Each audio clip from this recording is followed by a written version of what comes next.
રૂપાલા દ્વારા રાજકોટમાં અપાયેલા નિવેદનને લઈને રાજપૂત સમાજમાં ભારે રોષ જોવા મળ્યો।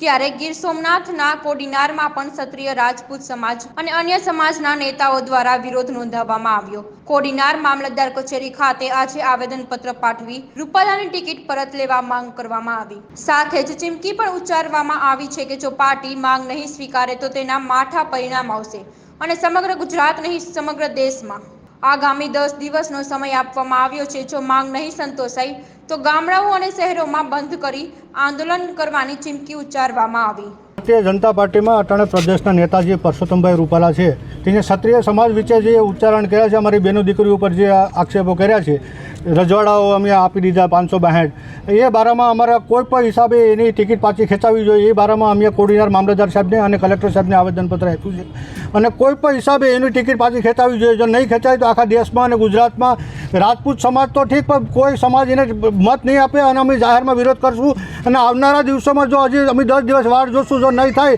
તો અમે સિટી પર બંધ કરાવશું અને ગામડા પર બંધ કરીને પણ અમે વિરોધ નોંધાવશું। હું રામભાઈ વાજા, સૂત્રાપાડાના વતની અને અત્યારે આમ આદમી પાર્ટીની અંદર આપણે રાજકોટની અંદર રૂપાલા સાહેબે જે વાણી વિલાસ કર્યો છે એના વિરોધમાં ક્ષત્રિય સમાજ જ નહીં પણ દરેક જાતિના ધર્મના લોકો આનો વિરોધ કરે છે।